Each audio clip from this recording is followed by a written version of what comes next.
Bonjour. Nous entrons aujourd'hui dans le cœur de l'histoire du salut avec les récits patriarcaux qui forment les fondations de la révélation biblique. Abraham, Isaac, Jacob et Joseph ne sont pas simplement des figures légendaires, mais les pères dans la foi. Donc, l'expérience spirituelle constitue le paradigme de toute relation d'alliance avec Dieu. Ce récit de la Genèse, rédigé à la lumière de l'Exode et de l'exil, présente ces figures comme les témoins d'un Dieu qui entre librement en alliance avec l'humanité, choisissant non pas la puissance, mais la faiblesse, non pas les grandes civilisations, mais une famille nomade, pour réaliser son dessein de salut. Ces chapitres 12 à 50 de la Genèse nous révèlent la pédagogie divine qui prépare lentement le mystère de l'incarnation. L'histoire du salut dans la Genèse commence sur un ordre qui résonne comme un séisme. Dieu s'adresse à un homme, Abraham, et lui dit « Quitte ton pays, quitte ta parenté, quitte la maison de ton père, va vers le pays que je te montrerai. » Imaginez la radicalité de cet appel. À l'époque, votre identité, votre sécurité, votre héritage, tout était lié à votre terre, à votre clan, à la maison de vos pères. Et voilà que Dieu demande à Abraham de tout laisser derrière lui, sans même lui donner une destination précise. Juste une promesse et une direction. Va vers. Ce n'est pas un déménagement, c'est une naissance. La foi qui naît ici n'est pas une simple adhésion intellectuelle à une idée de Dieu. C'est un acte existentiel, un pari total. C'est la décision de faire confiance à une parole invisible plus qu'à toutes les réalités visibles qui constituaient jusqu'alors son monde. Abraham fait le choix de croire que la parole de Dieu est un fondement plus solide que le sol même qu'il foule. En cette parole, justement, contient 3 promesses qui vont structurer toute l'histoire qui suit. Une terre, d'abord, une descendance, ensuite, alors qu'il est vieux et que son épouse, Sarah, est stérile.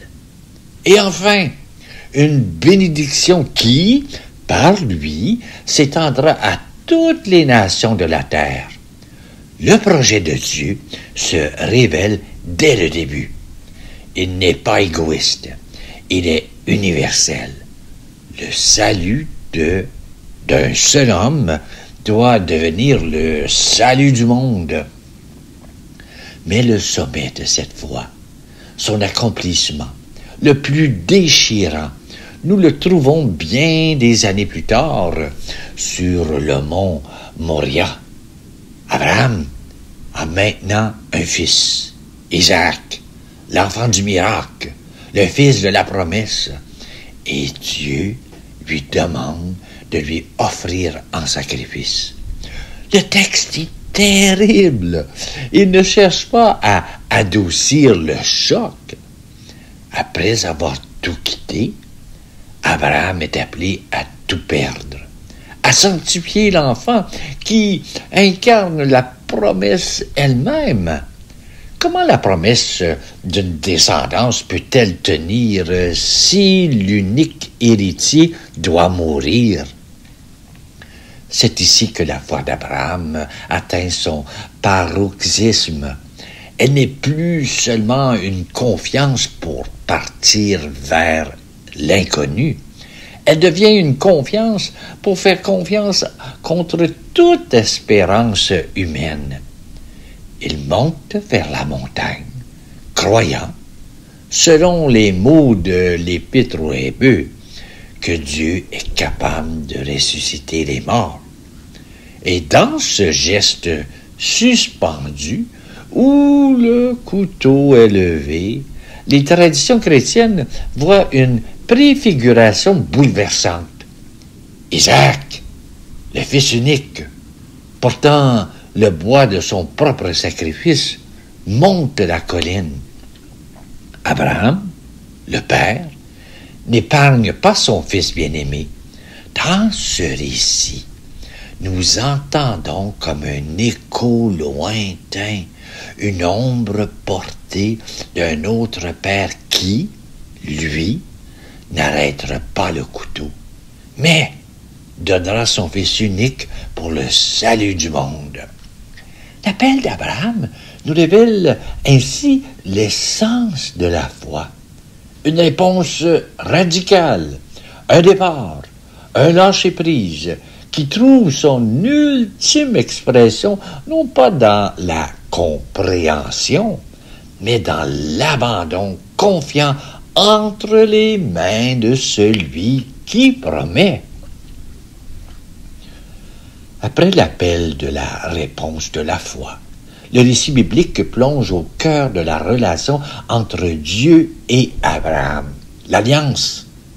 Et cette alliance, scellée en Genèse chapitre 15 et 17, est d'une nature profondément déroutante, qui va bouleverser toute notre compréhension de Dieu.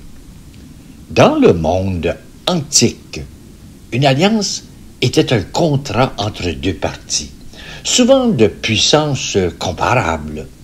Chacun s'engageait avec des promesses et des menaces en cas de trahison. C'était un pacte conditionnel. Mais ici, tout est différent. Ici, Dieu engage seul le dialogue. Il prend l'initiative et il s'engage de manière unilatérale. Le rituel décrit en Genèse chapitre 15 est extraordinairement éloquent. Abraham coupe des animaux en deux et place les morceaux l'un en face de l'autre. Selon la coutume de l'époque, les deux partenaires de l'alliance devaient alors passer entre ces morceaux, signifiant par là qu'il m'arrive la même chose si je romps notre pacte. Mais que se passe-t-il? Un sommeil mystérieux tombe sur Abraham.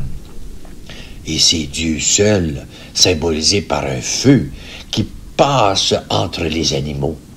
Le message est limpide et il est révolutionnaire. L'alliance ne dépend pas de la fidélité parfaite d'Abraham.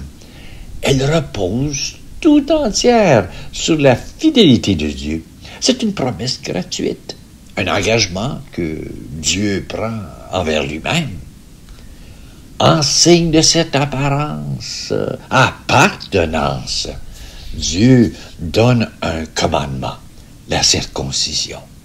Ce n'est pas un rite magique, c'est un sceau visible, gravé dans la chair même, rappelant au peuple qu'il est marqué par une promesse qui le précède et le dépasse. En cette promesse, le texte répète, est éternel et inconditionnel. Cela signifie que les infidélités futures d'Israël, aussi graves soient-elles, ne pourront pas l'annuler.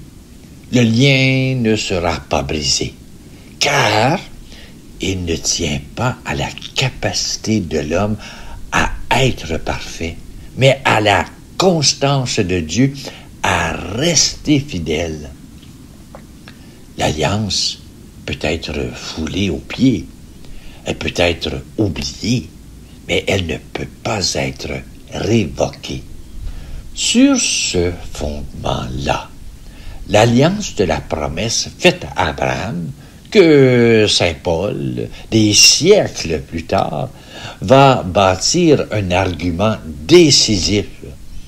Il observe que cette alliance, fondée sur la grâce et la foi, est antérieure à la loi de Moïse de plusieurs siècles. Sa logique est implacable.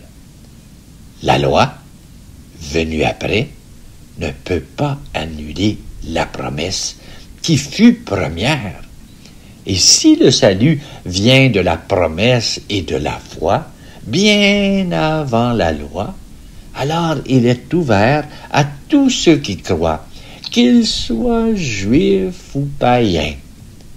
La bénédiction d'Abraham atteint ainsi son but ultime, devenir comme Dieu l'avait promis, une bénédiction pour toutes les nations.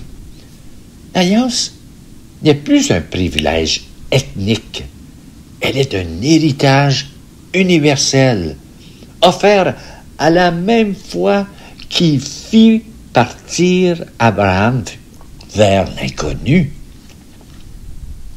Entre la stature fondatrice d'Abraham et la ruse conquérante de Jacob, il est une figure plus discrète, souvent éclipsée, celle d'Isaac. Et pourtant, il est le maillon indispensable, celui qui reçoit la promesse pour la transmettre.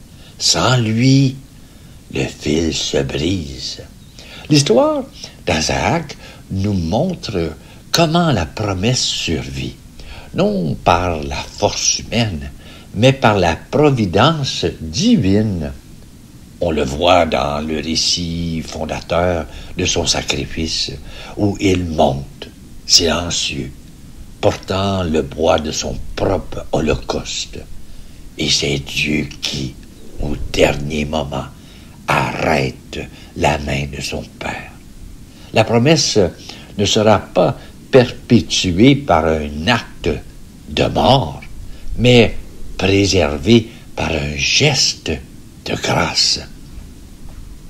On le voit aussi dans son mariage avec Rebecca, une histoire où la main de Dieu est à l'œuvre dans les détails, du serviteur envoyé en mission à la rencontre providentielle au puits. Isaac ne conquiert pas son épouse, il la reçoit. La transmission ne repose pas sur l'effort, mais sur un dessein qui se déploie avec une souveraine douceur. Puis vient Jacob.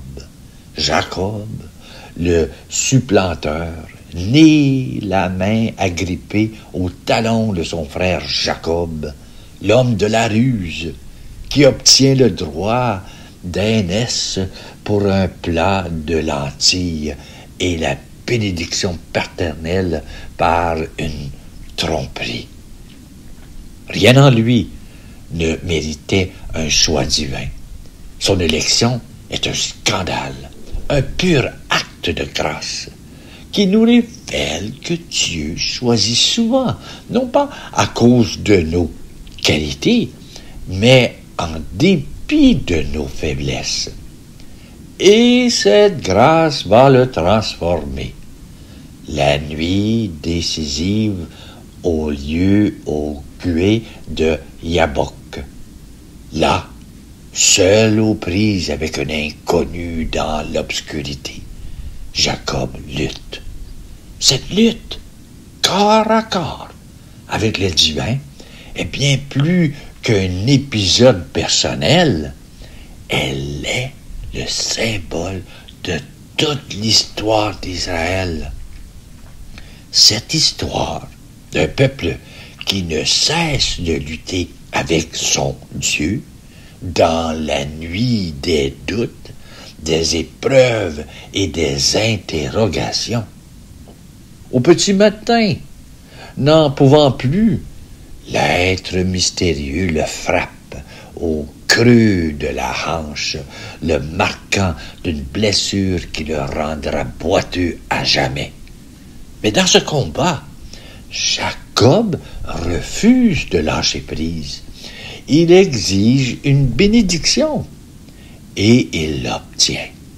Il obtient surtout un nom nouveau, Israël, celui qui a lutté avec Dieu. Dans cette nouvelle identité, tout est dit. La bénédiction qu'il avait volée par la ruse lui est enfin donnée dans la confrontation et la vulnérabilité. Le trompeur est métamorphosé en patriarche. Sa force n'est plus dans sa fourberie, mais dans son obstination à tenir bon, même blessé, face à celui qui le bénit en le marquant.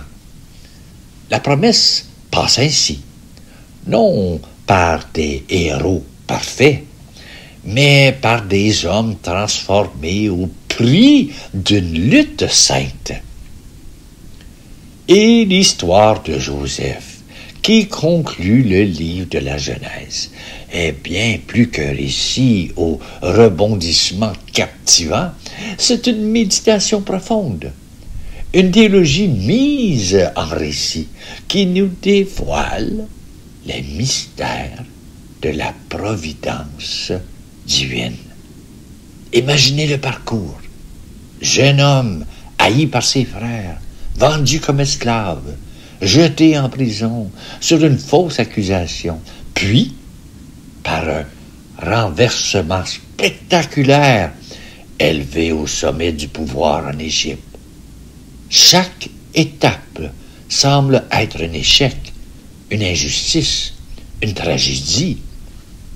Pourtant, c'est précisément à travers ces chemins obscurs que se tisse un dessein plus grand et la révélation éclate, non pas pendant l'épreuve, mais après coup. Lorsque Joseph, devenu vice-roi, se révèle à ses frères terrifiés, il prononce ces paroles qui résonnent comme la clé de toute son histoire.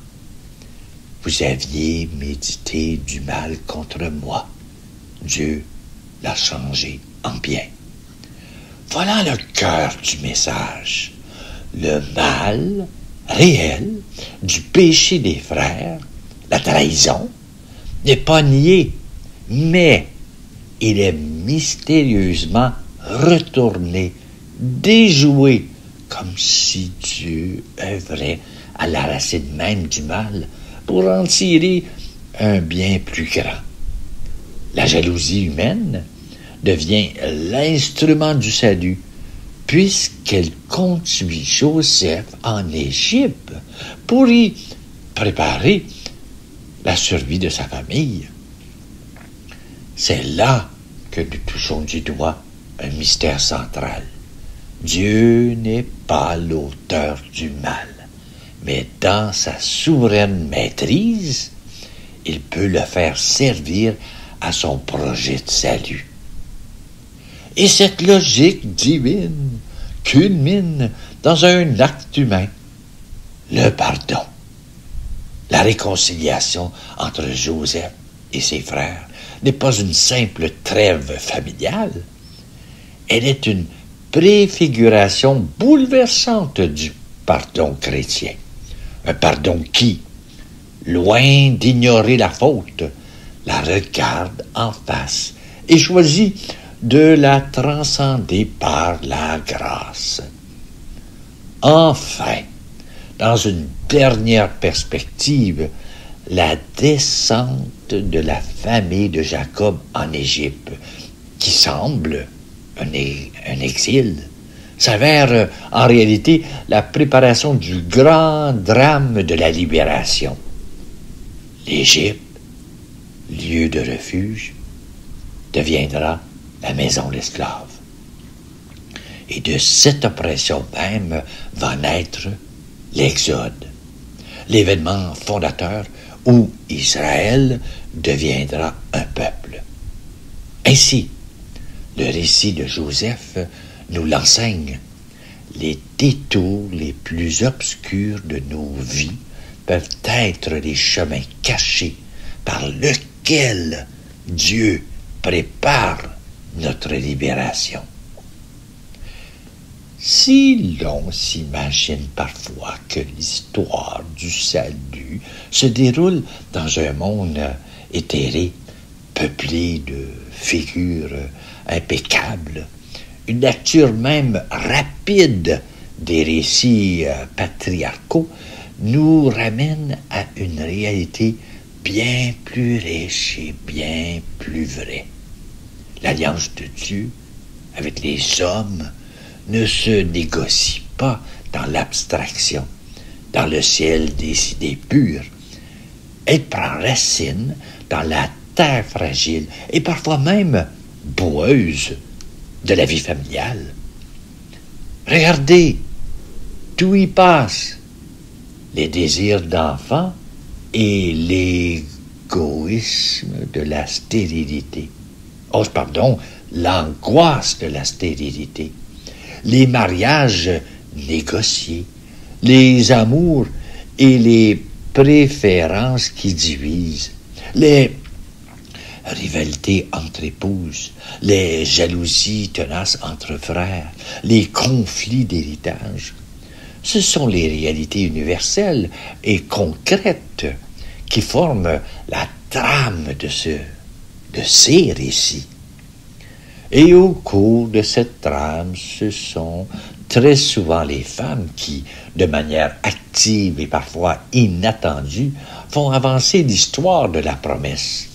Sarah, qui rit, incrédule, devant l'annonce de sa maternité, puis qui exige le départ d'Agar et d'Ismaël, Rebecca, qui use de ruse pour que la bénédiction aille à Jacob, son préféré, Rachel et Léa se livrant une véritable guerre de maternité pour gagner l'amour de Jacob.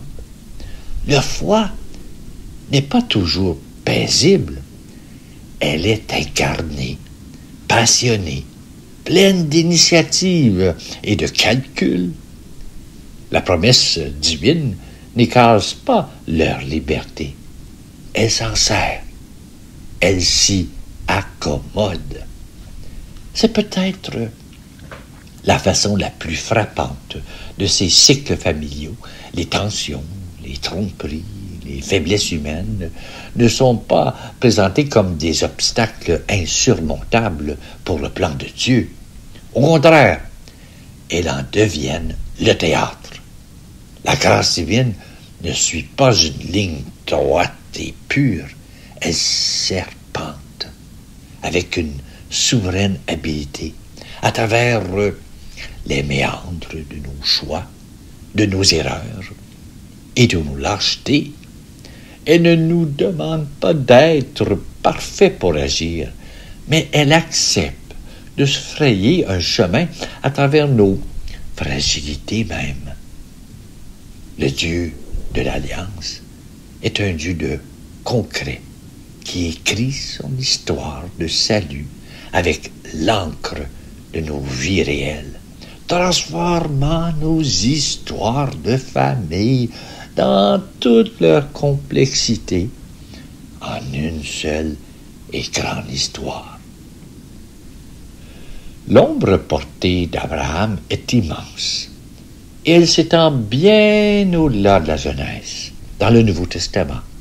Sa figure ne cesse de grandir jusqu'à devenir archétypale fondatrice pour toute la foi chrétienne. Jésus lui-même, dans l'Évangile de Jean, se présente de manière saisissante face à ces contradicteurs qui se réclament de leur lignée. Il affirme « Avant qu'Abraham fût, je suis ».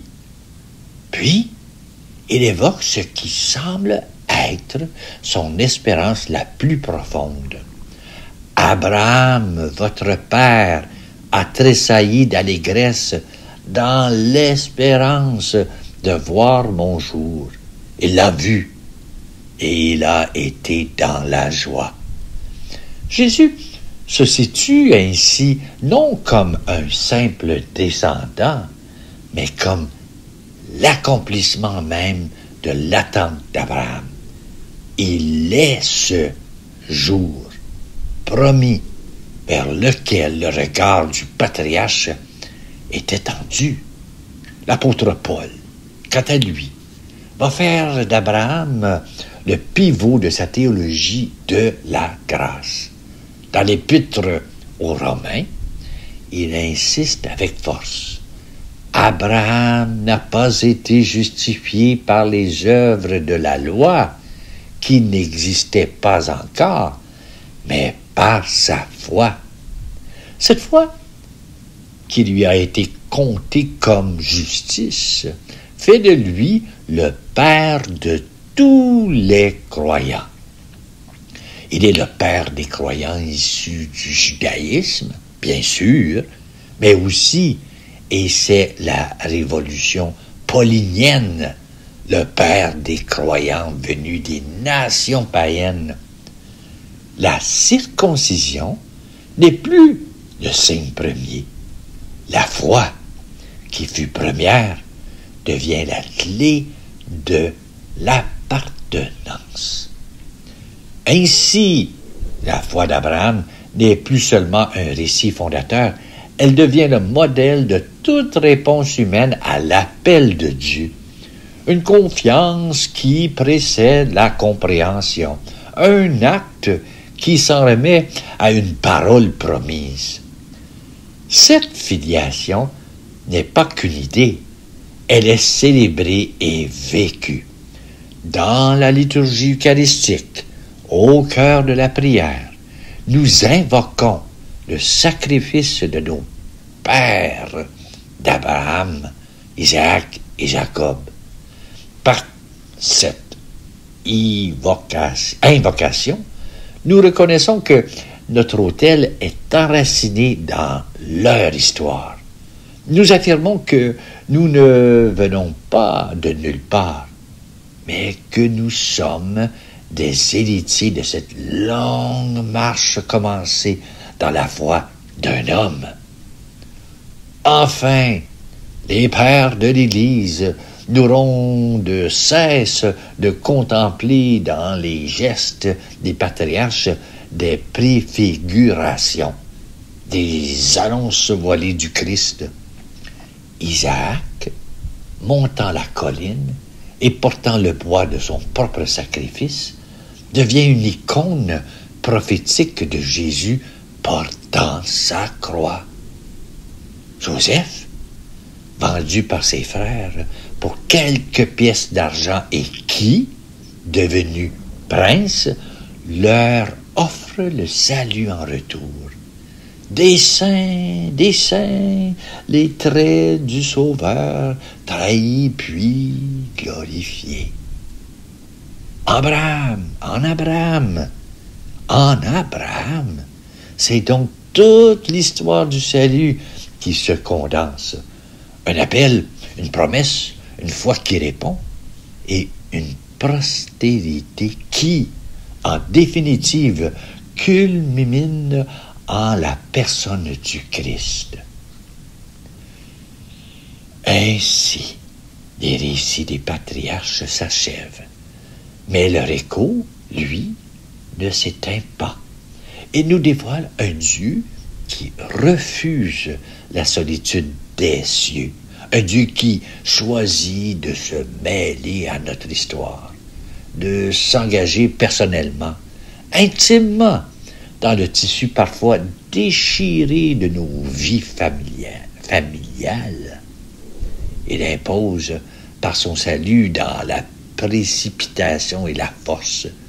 Il choisit la lente et patiente pédagogie des générations.